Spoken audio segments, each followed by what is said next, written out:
Good evening. I'm Regina Lay, And I'm sitting in Riza- for Cesc Drilon. And I'm Riza Diaz. Tonight's big stories.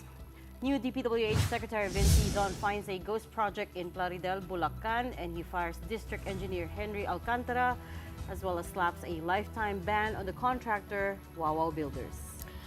Meanwhile, protesters stormed the St. Gerard Construction Company in Pasig City as anger mounts at the Diskaya couple. First Lady Liza Marcos' pet project, the Philippine Heritage Building, gets caught up also with one of their firms as well. And the country's biggest business and civic organizations are fed up too and are clamoring for an independent probe on what they call excessive corruption in government. Klarong-klaro na ghost project ito. Binabahan Bulacan eh. Obviously, criminal to. No, criminal to. I mean, pagnanakaw ito eh. Na talagang ito, kahayupan na ito. Hindi tao to mga taon to. Well, on that note, former Bulacan 1st District Engineer Henry Alcantara has been fired, and that came after new Secretary Vince Dizon saw for himself a ghost flood control project that Alcantara approved. Dizon also ordered the project contractor Wow Builders blacklisted for life, along with recommending a slew of other charges against them. Mobile journalist Ray Vicente with tonight's big story. Barely a week after taking office, DPWH Secretary Vince Dizon has officially dismissed Henry Alcantara, the former district engineer of Bulacan's 1st District. In recent days, Alcantara had confirmed during the congressional hearings that he issued certificates of completion to questionable projects. He admitted too that he goes to the casino 2 to 3 times a month using an alias and a fake ID. Under the law, government employees are prohibited from entering gambling establishments. Senator Ping Lacson had tagged Bulacan's 1st District as the epicenter of ghost projects.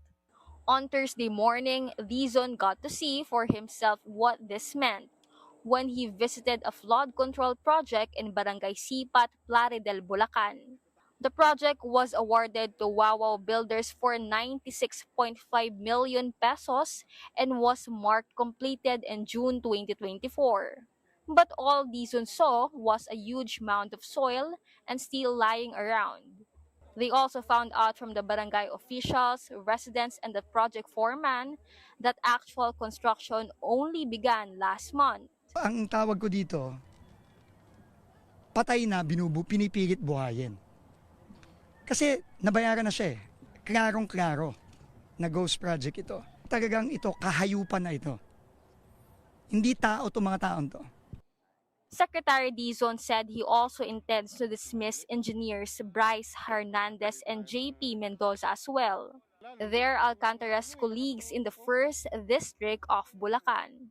Without naming names, Senator Lacson also later on alleged that 2 DPWH engineers who frequented casinos have collectively lost over 300 million pesos gambling.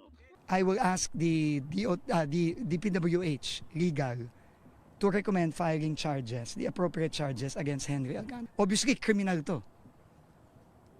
No, criminal to. I mean, pagnanakaw ito eh. 100 million. Binabahan Bulacan eh. Usually, 6 months, 7 months out of the year. Ang problema lang, talagang hayop talaga itong mga taon to. Yung area na alam na nilang hirap na hirap ang mga kababayan natin sa baha, kamukha yung sa kalumpit. As for the project's contractor, Wow Builders, Dizon says a lifetime blacklist isn't enough. Hayop na wawaw na ito. Kung ako kay Mr. Arevalo, I should just turn myself in right now. Per records from the Securities and Exchange Commission, Mark Alan Arevalo is one of Wow's directors. Aside from this project in Plaridel, Wow Builders is also linked to alleged ghost projects in Kalumpit and Hagonoy. But during the Senate Blue Ribbon Committee hearing on Monday, Arevalo repeatedly invoked his right against self-incrimination. Your Honor, I invoke my right against self-incrimination, Your Honor. Anak ng patingo. Tinatanong ko, how can my question incriminate you? Tell me. Sorry po, Your Honor. Next in line to be blacklisted is Malolos-based Sims Construction Trading, which is behind the 55 million peso concrete riverwall project in Baliwag, Bulacan. President Bongbong Marcos inspected the project last August 20 and declared it as a gross project too. Aside from the firm's blacklisting, charges will also be filed under the revised Penal Code and the Anti-Graft and Corrupt Practices Act. Mobile Journal Ray Vicente, we are One News. The Discaya family has surrendered to the Bureau of Customs 16 additional vehicles. Now, these luxury cars are on top of the 12 earlier secured by Customs through a search warrant. Their lawyer, Cornelio Samaniego III, said this is proof that the family has nothing to hide as all their vehicles are registered with the Land Transportation Office. The cars are now undergoing verification for importation records and assessment of duties and taxes. Para po matapos na issue, makapag-comply kami sa panawagan din ng Bureau of Customs. Ito pong 28 luxury cars, nakarehistro po lahat ito sa LTO. Lahat po merong respective car plates. So hindi po magkakaroon ng plaka yan kung hindi po nakarehistro sa LTO po. Yes, sir. Malinis po lahat. Sir. So sana po matapos na yung issue luxury cars na yan, wala pong tinatago ang spouses Discaya. Public anger at the Discayas is building up with protesters storming the St. Gerard construction compound in Pasig City this morning.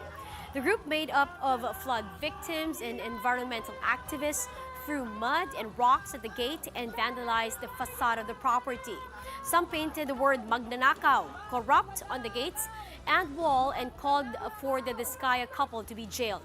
Pasig police say they exercised maximum tolerance and immediately warned the protesters who complied.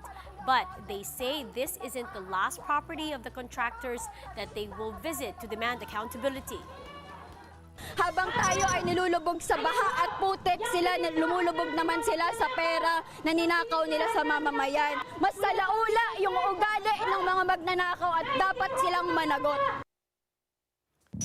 As word of the protest reached the palace, press officer Claire Castro called for calm. Castro said the president does not want an escalation of public anger.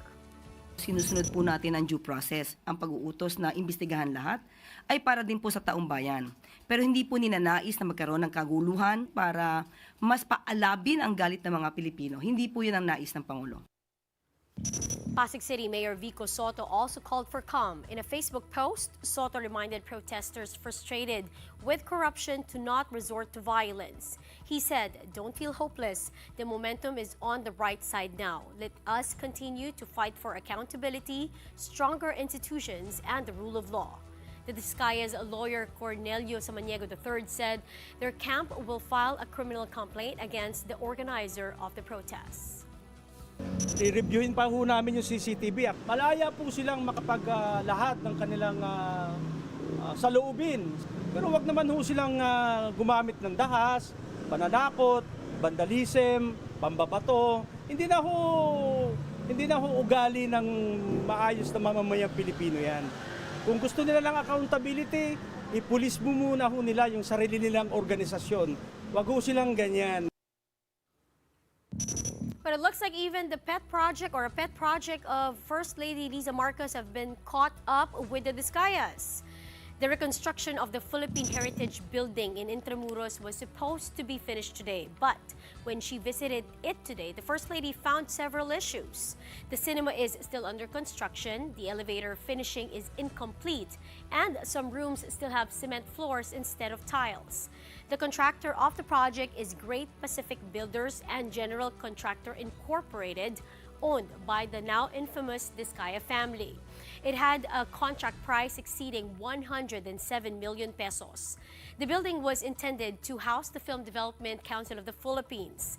The palace says the delays have frustrated the First Lady, who had it fixed to support the local film industry. Ngayon lang na-discover. Actually, binibisita kasi ito ng First Lady. Kaya nalaman niya na ito, Great Pacific Builders and General Contractor Incorporated, mga Discaya talaga. Mas lalo siya na-dismaya. Unang-una, sabi niya, pakiramdam niya is, tayo pa ba? na nasa gobyerno, magbibigay lang sana ng isang regalo sa film industry. Siya pang naloko. Hindi ba? So, mas masakit yon. Kasi ito naman ay hindi pang kanila, hindi pang personal. Pang ano naman to para sa film industry. So, yun ang masakit yun. How about the President, ma'am? Nakarating na po sa kanya to. Ano pong naging reaction niya? Sa ngayon, hindi pa po natin nakausap ang Pangulo patungkol dito. Pero definitely, pag nalaman din niya to, magagalit po yun. Castro went on to say this incident shows the problems go beyond flood control projects. She alleged that some DPWH personnel may have colluded with contractors. Castro also vowed that the government will ensure that Discayas complete the work and may pursue charges, potentially even estafa. Dapat lang nilang ayusin. At tignan natin kung ano pa ang magagawa nila. Kasi kung wala silang magagawa, lalo itong hindi magiging maganda ang resulta, might as well, humarap na lang sila sa kaso. Pwede sila makasuhan, unang-una, civil liability, meron to. Diba? Kung meron makikitang panloloko, hindi ikakaila na pwede sila makasuhan ng estafa. The country's most influential business groups are also fed up with corruption.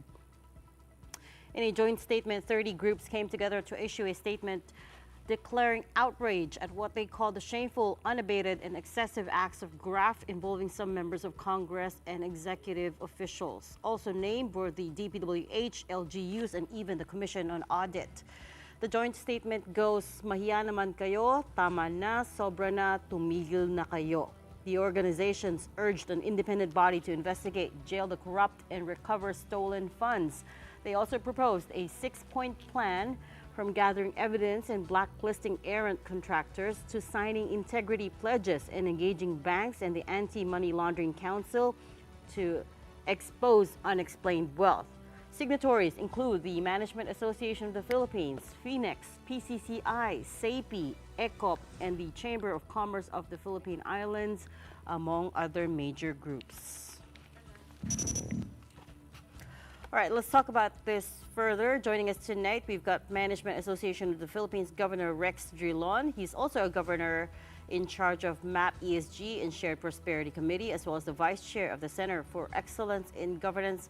Good evening, sir. Welcome to The Big Story. Good evening. Thank you for having me.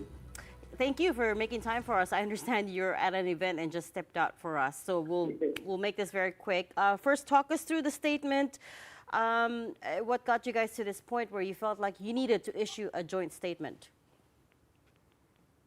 Well, I think the corruption issue has reached a point where there's a lot of disappointment, disgust, outrage, not only in the business community but also in civil society, and I think even in the general citizenry, so to speak. So, MAP just initiated a draft of a statement, and within 48 hours, there were 30 associations, business and civil society organizations, who co-signed this strong statement, because it is a very strong statement and a very clear indication of why we are angry and what we can do and what we will do in the next few months to help our country bring out this follow-up in Congress, in the DPWH, in the LGUs, and all the other areas where graft and corruption is rampant widespread. Oh, so the statement was originated from MAP. You guys thought of it first, yes, and then invited the other groups. Other groups, yes. Yes. And just for context, for the benefit of our viewers, how many members does MAP currently have? MAP is an organization of CEOs and C-level executives numbering more than 1,200, representing the major corporations of this country. Mm-hmm. And since then, Mr. Drilon, have you gathered more? Are there more companies, organizations wanting to join this? Hello? Yes, I understand that there are other organizations that are willing to sign, and we'll accommodate them. The more, the better, and hopefully we can send a strong message to the administration to address this issue of corruption, which is, in a sense, killing our economy, killing our society, killing our sense of morality, only because a few greedy people are doing this crazy things to us. At the start of the year, when you opened the MAP annual general meeting, I remember President Al Panilio gave a presentation showing that corruption. Hello? Can you hear me, sir? I'm sorry, I cannot hear you. Let's try again. Can you hear me now? Hello, yes. Mr. Drilon, can you hear me okay? This is Regina. You're on the big story. I think we're losing. I'm sorry. We're losing him a little bit. I think it's the connection, sir. Medyo off yung connection. Can you hear me okay? Yeah. I'm hearing you now. Okay. Earlier, you were cut off. Okay. Yeah. So now it's better? This is better. Okay, great. So I was saying that at the start of the year, during MAP's annual journal meeting, there was a presentation and you identified corruption as the #1 issue that amongst the business community. It came back as the #1 issue once again. What is the community's sense? How bad has it gotten? How bad is the problem? Yeah. Terribly bad. And it also helped that last month we had Mayor Benji Magalang to speak to the members of MAP in a general membership meeting, and he laid out in very clear terms the modus operandi of these corrupt officials. And then people were just disgusted with what they heard, and now the current hearings in Congress will bring out even more scandalous corruption activities, not only in the numbers, but also in the amount. Do you have a general sense of how all of this, because right now there's so much attention on the flood control issues, does your group have a sense of how much it's cost the Philippines already? Well, the general estimate of media is that 40% of our national budget of 6.3 trillion, that's about 2.5 trillion pesos, are wasted every year on corrupt practices. This amount of money not being used for development, and this is a criminal act of those corrupt officials. They're depriving the people of 2.5 trillion of development funds that should go to schools, roads, bridges, and so on, and they're not getting that benefit because of the stupid politicians and many in the executive department, especially the LGUs, are part of this conspiracy to rob the people.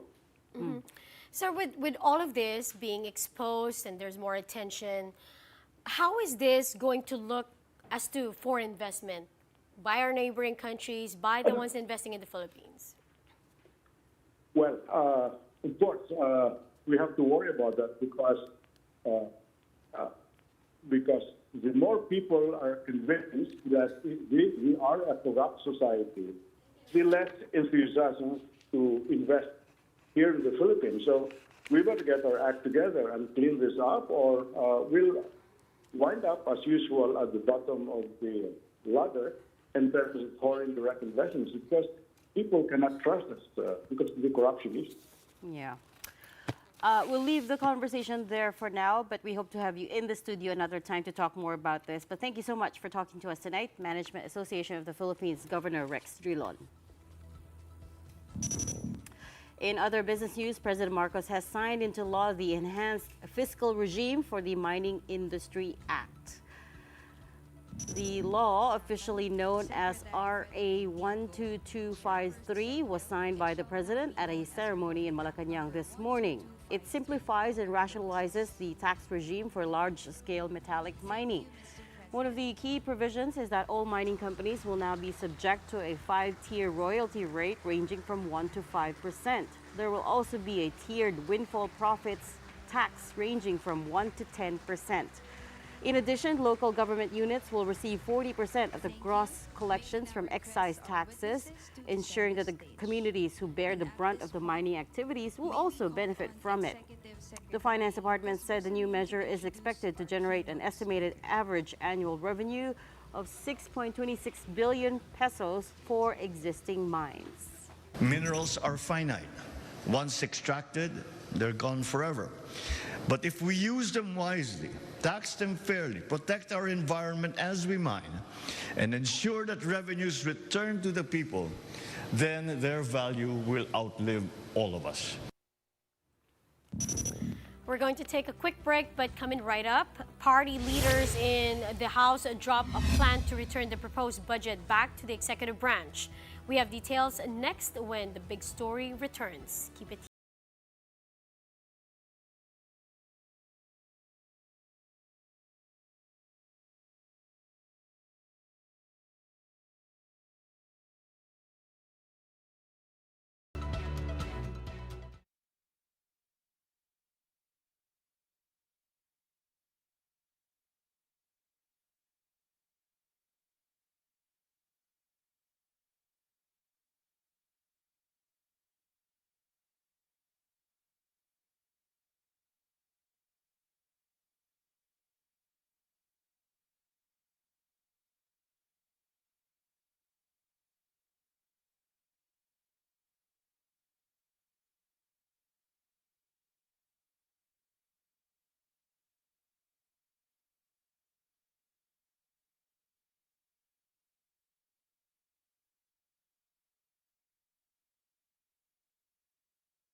news. Budget deliberations at the lower chamber continued today after a short-lived proposal to return it to the executive.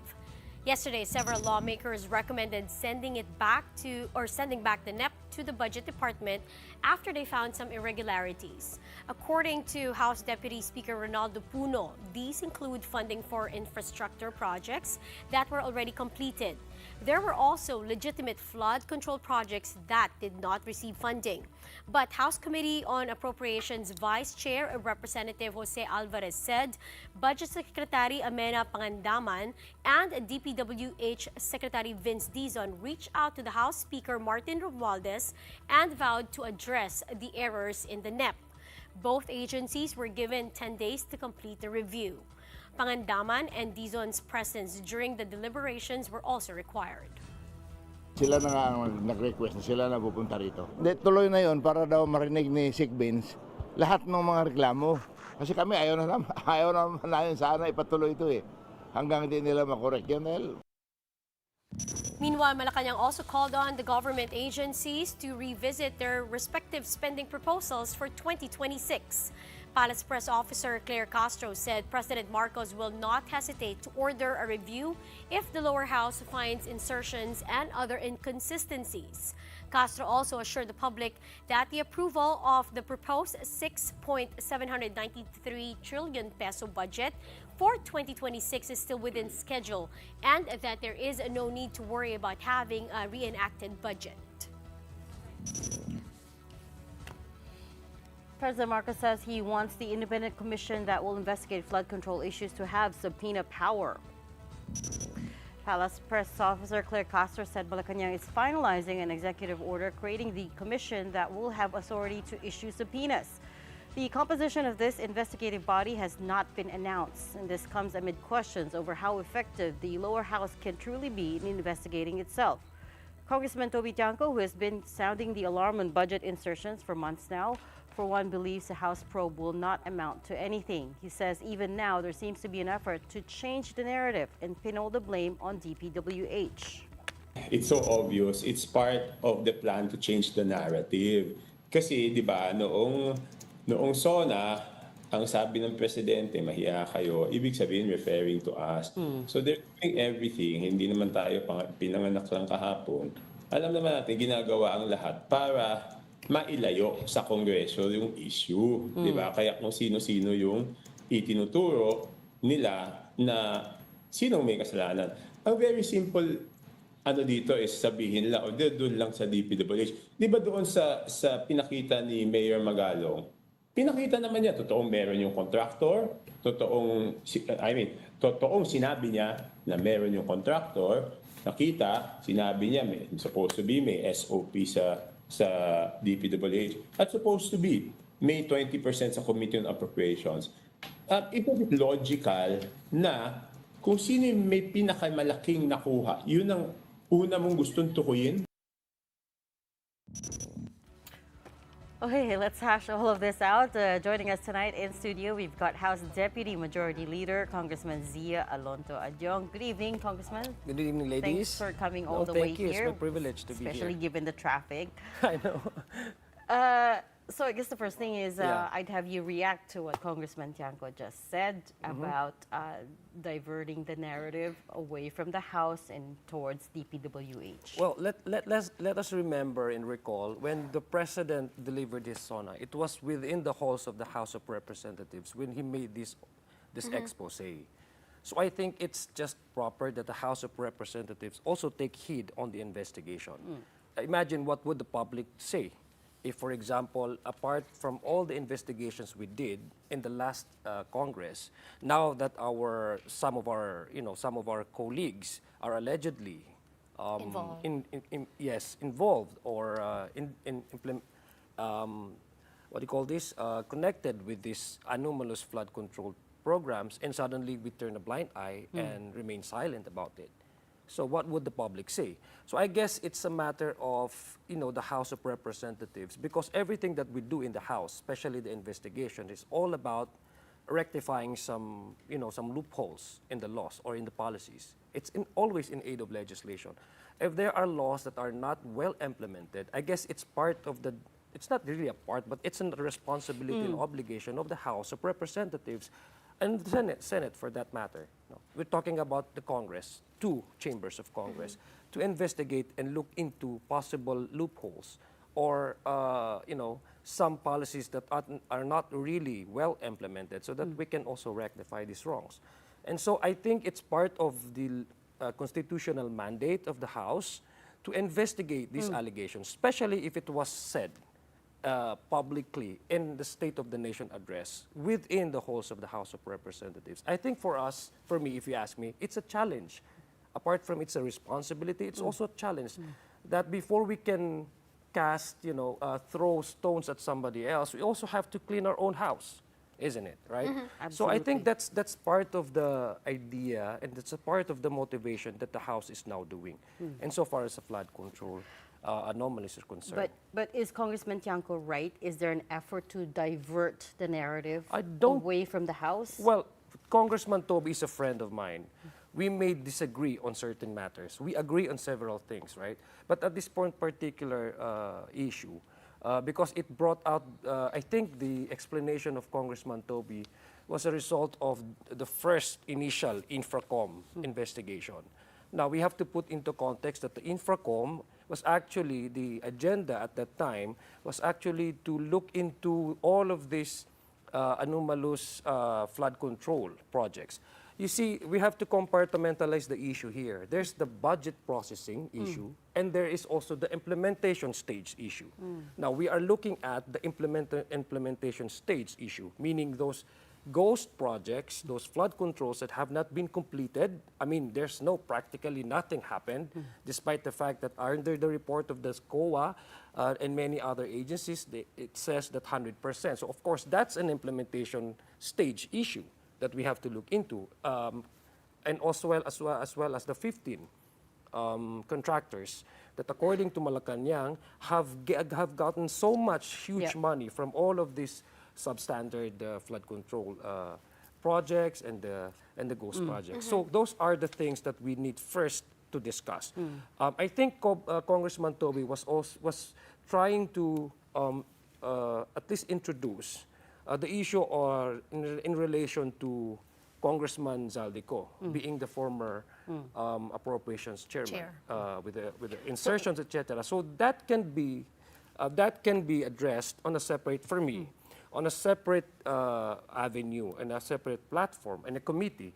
Remember when there was a motion from Congressman Shel Diokno and Congressman Laila de Lima saying that we cannot investigate ourselves, right? Correct. Well, I humbly disagree on that note because, number one, when it comes to allegations of misconduct of certain members of the House of Representatives, there is an internal disciplinary mechanism that we have.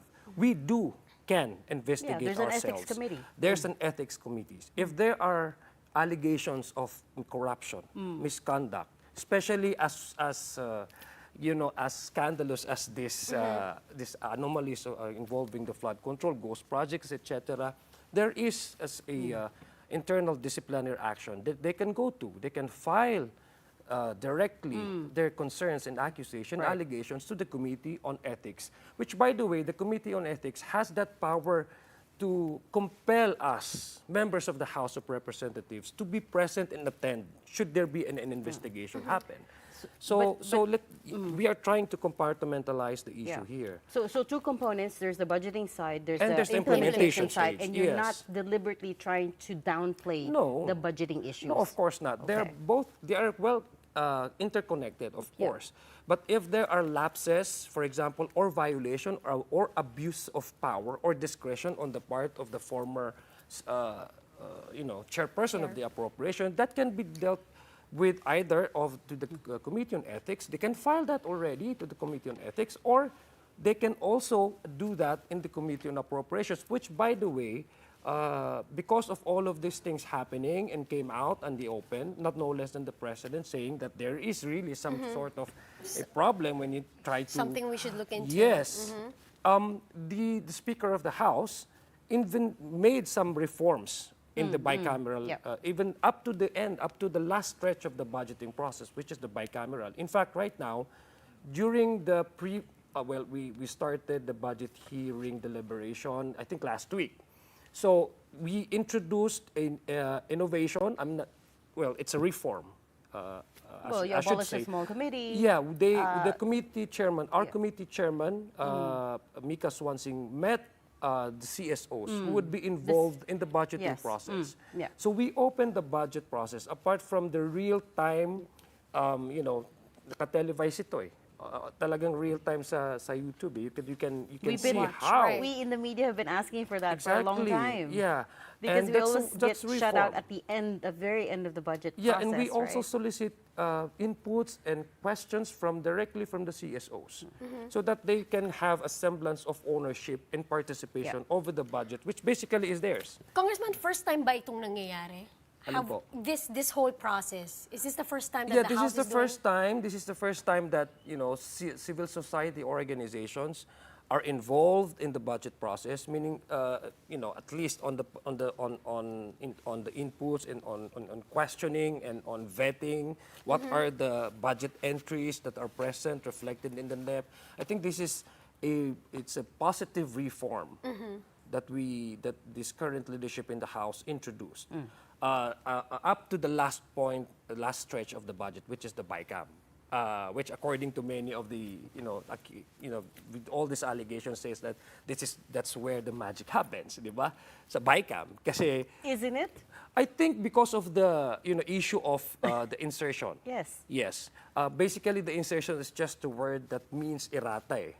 Because if there are duplications, earlier I was listening to your, to one of the your reports, newsreels, right? to your reports, that the House is sending back, the budget, the NEP, for 2025 to the DBM for its review. 2026. And that is in compliance also with what the 2026. President, 2026, I'm sorry.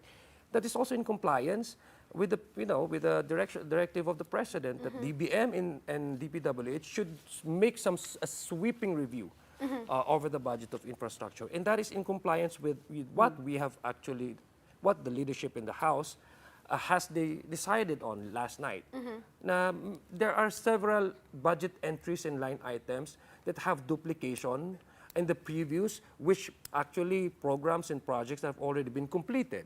No? And there are also ongoing multi-year implementation projects that have similar budget as to the previous year. Because if you have a program or a project that started this year, the presumption is next year you Mas have maliit a portion of that project have already been completed. So that's why it also affects the allocation of the funding. How come last year and this year pareho the same? Right. That's why we want the DBM to review that and no longer us giving us the burden of introducing errata. Kasi also ayaw din namin masabihan na you mangled the budget and beyond recognition, tapos may kasalanan naman ng House of Representatives. So if we want to really, be serious about this, dapat talaga walang ganong klaseng mga entries na medyo problematic. That's why the leadership of the House, the party leaders, decided to send it back to the DBM for its review, which unfortunately nagkaroon naman ng coordination. Ano po yung timeline for this review to be done?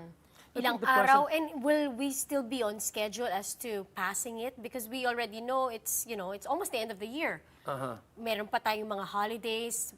No, there's still plenty of time. Yeah, I guess there are alam naman ng DBM yung portion of and I'm sure with the coordination between the House and the DBM, naman siya, targeted naman talaga yung mga I-line entries, mga budget entries and line items that have, some questionable items na po pwede naman tingnan. I think 10 days yata. I think with the directive of the President is 10 days to do some sweeping review. The reforms are great, but we can't get away with trying to get to the bottom of the 2025 budget issues, right? Yeah. You talked about the BICAM. And, we spoke to former DPWH Secretary Manny Bonoan, who himself said 450 billion was inserted into his budget for 2025 that he doesn't know, that he didn't know about until he got the GAA, right? And I asked him, why didn't you, what was your reaction after you got that? He said, well, I was very surprised. These are not projects that we vetted. And that's why there's so much scrutiny on the BICAM and the small committee, because we're blind to what happened there. Where did these 450 billion, Well, if you of which 26 billion was vetoed by President Marcos, but it's such a small fraction of the original insertions, right? Yeah, So how do we get to the bottom of this? Well, I agree. There has to be an investigation. That's for one. That's why we're doing that in the House of Representatives. So, well, as a result, looking forward, that's why we have we have already introduced reforms in the BICAM. In fact, I was listening to a report earlier. They also wanted the DBM and the DPWH and many other line agencies to be present during the BICAM discussion. I think that would answer, at least mitigate the concerns and the distrust. And it's very understandable that the emotion is very high right now. There's sense of disgust among the citizenry. Right. So I think that's one of the things that we should. It's a good thing that we have introduced that in order to insulate this budget from further manipulation. But how do we exact accountability for the previous one? But as to the already happened budget in 2025, I guess that's the purpose of why we're having this investigation. Now, I guess this is a whole nation approach. There are parallel investigations. The Senate is also doing the investigation. Correct. The House of Representatives is also doing some investigation. I just heard a couple of days ago that the President also wanting to create an independent body. Independent body, a truth commission, in order to find out what really happened from the budget processing. Why are these insertions have happened? And then all the way up to the implementation of this ghost project. So I guess it's a whole country, it's a whole nation approach, which basically can be complementary to one another. But to say one institution should be precluded from investigation, that is also saying that the Constitution should be rendered ineffective. Because the power of the House of Representatives, as well as the Senate, is not only to busy themselves with legislation, creating new laws, introducing There's new also measures, oversight. but to exercise, which is equally important, is the oversight function of the House of Representatives. The man of the hour, if I can call him that, is Congressman Zaldi Co, right? Because he was Appropriations Chair in the previous Congress. And we now have word from the spokesperson, Princess Abante, that he's been in the U.S. In the U.S. for medical reasons. What else do you know about this? Well, I don't know anything apart from what I've heard from Princess Abante. In fact, it was just earlier today that I learned that he's in the United States for medical to avail of some medical treatment. So But we don't apart from know that, I don't know anything about how long he's his been there. whereabouts. I actually do not know. Yeah. Can we demand for him to return? Well, anybody can say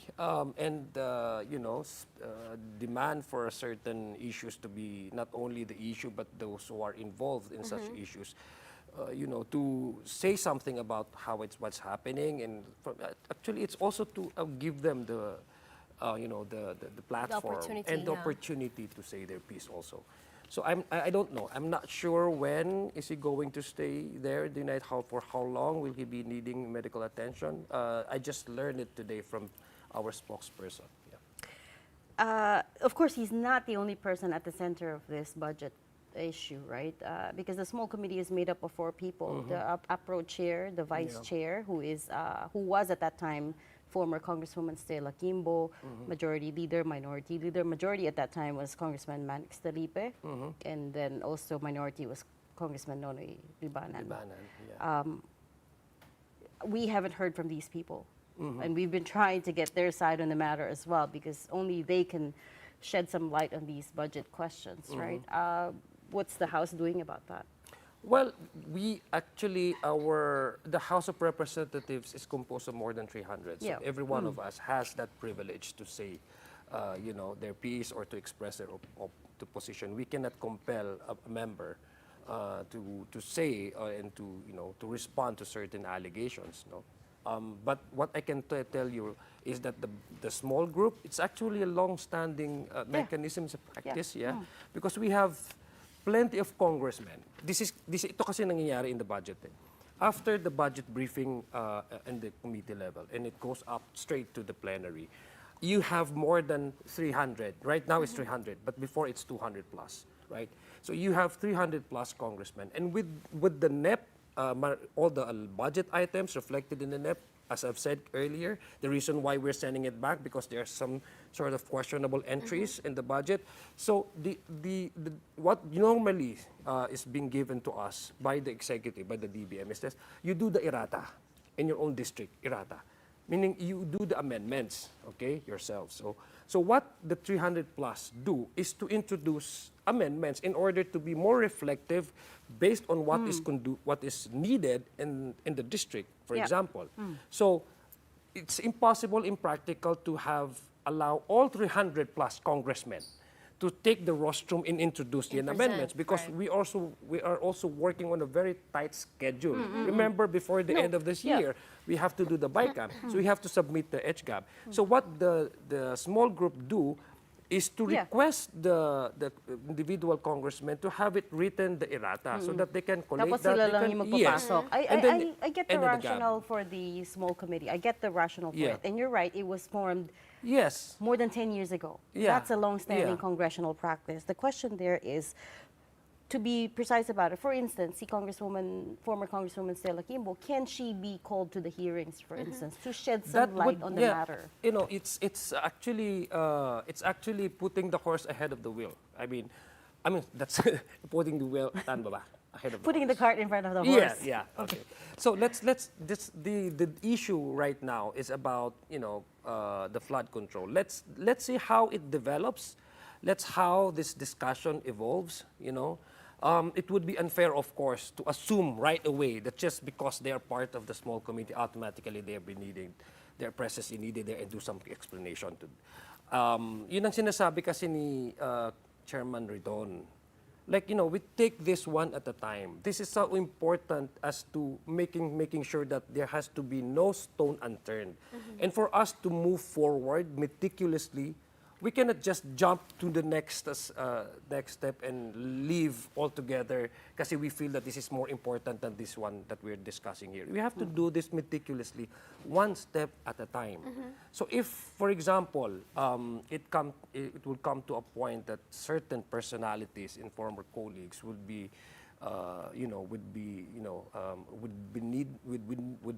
require, sharing their, what they have experienced or what they did during the discussion in the small committee. I believe Congresswoman Stella and all the rest of those colleagues, they are decent enough to explain to the public what happened, and they have. I'm sure they can also defend, and explain to the people what transpired during the meetings, in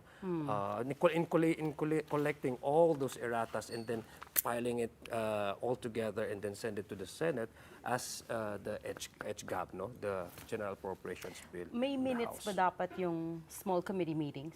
I'm sorry? May minutes ba dapat? That I don't know because I actually got elected last Congress lang. So everything was new to me, during the previous the 19th Congress. So I just learned about this, well, I heard about how that mechanism, that long-standing mechanism, that's been in practice in order to collate all the errata. But I do not exactly know when do they meet, where do they meet, and how often do they meet.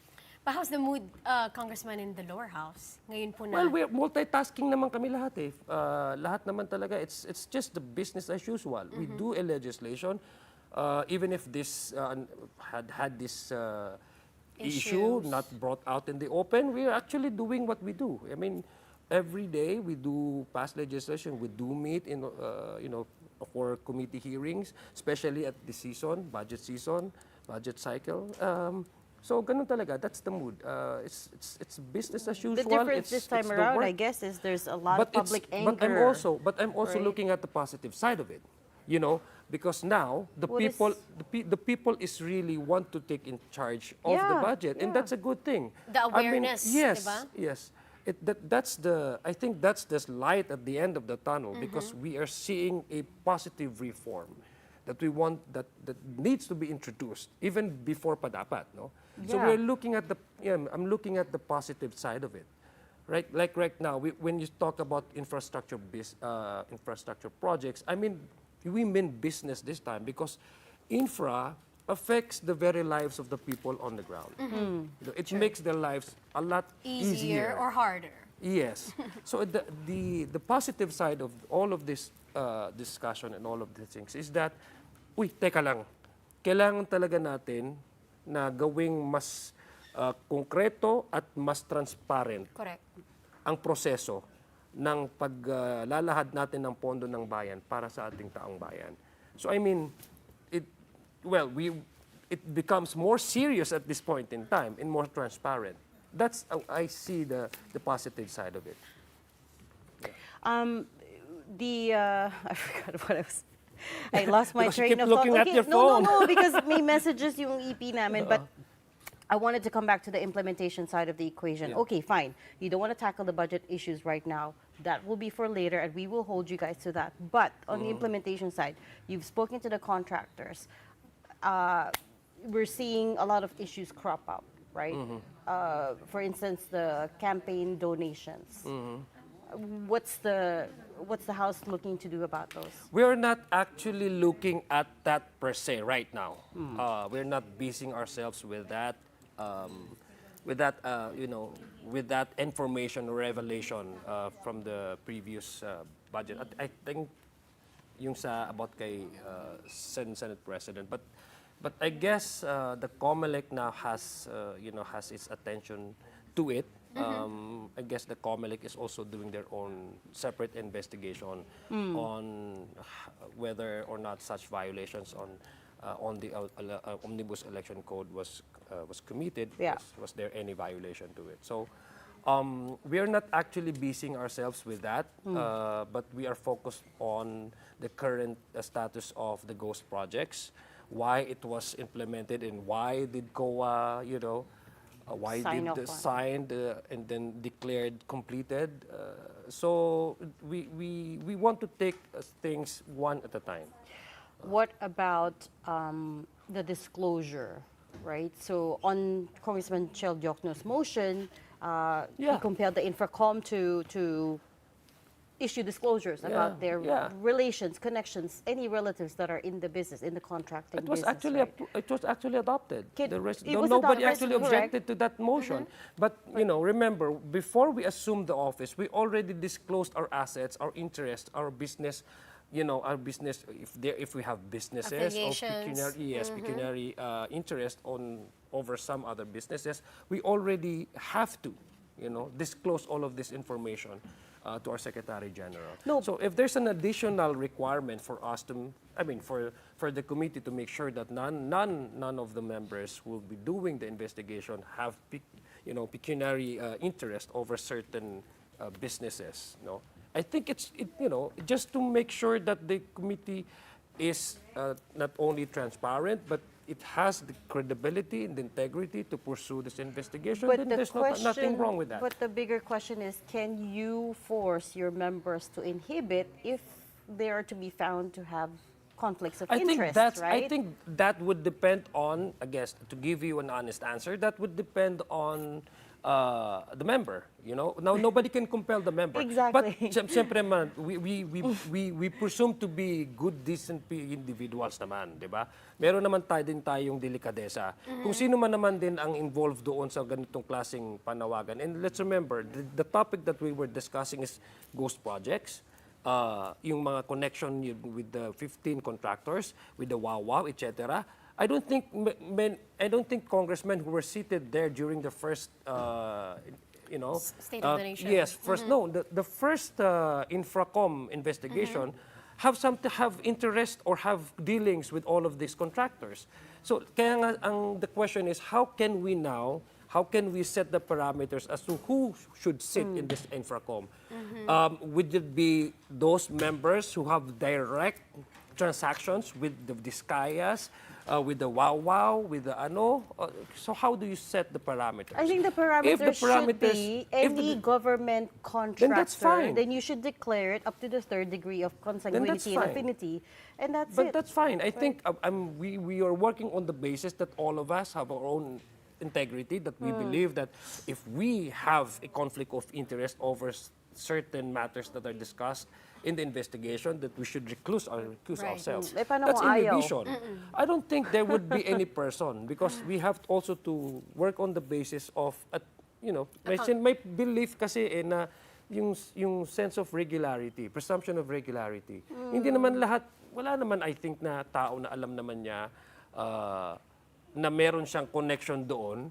Kasi maski anong gawin mo, malalaman mo rin eh. I mean, logic would dictate that if you have something to hide, you will not get yourself involved in something that actually investigate your own business, right? So they could stay there. Exactly. Or they could. But we're talking about the Infracom, members of which are many heads. I mean, how can you dictate something? How can you dictate something or influence some members there in the Infracom? Nakita nyo naman from the very beginning, lumabas na lahat talaga yung gusto nila. So it's really hard to say you can influence the Infracom when you know for a fact that there are independent-minded members of this Infracom who are vocal, who wants to really dig deeper, who wants to know really the truth. So anybody, one more member, can never influence the outcome of the Infracom. And the next hearing is? Well, that would be, I guess, next week. Yeah. But so Senate, September 8th. For the House, have you set a date yet? No, we still have to discuss it. I mean, the three chairmen have to decide on when. It's going to be next week. I'm pretty sure about that. And outside of the ones that you invited last week, any other special personalities, characters that you're looking to invite? Well, we have already issued subpoena to those who have the contractors. Contractors, and there are also several other personalities that were mentioned that would be invited, I guess, in the next hearing. Well, let's hope they are still here, because. Well, we already issued. We actually coordinated this over with to our counterpart, to our partner, the BI, Bureau for of Immigration. A whole departure order? Yes, so that they can also be put into a lookout They are in the lookout bulletin. Right. But they can't stop them from leaving the country. That's the problem. But I guess there is some sort of a way in order for them to really not, flight is an indication of guilt, so not be able to move out and then escape this investigation. We want to make sure of that. And the BI is very much helpful in assisting us throughout this investigation. Yeah, I don't know. Some of them are apparently overseas for medical reasons, but we'll leave it there. Thank you so much for your time and for talking to us candidly. Congressman Sia Alonto Adyong, Deputy Majority Leader. And that's all we have for today on The Big Story Thursday. Thanks for watching. We are One News, all sides, all the time. We'll be back tomorrow at 7:30. Have a good night. Coming up is play-by-play with Teskiliton, and joining her is Jot Sulit. Hi! Kamusta? Hi, we are waiting for Alex Ayala. Wala na namang tulugan and so much happening. The combine. Big Story. Tonight, we've got updates on Alex Ayala and her campaign at the Guadalajara Open, plus the latest from the U.S. Open as big names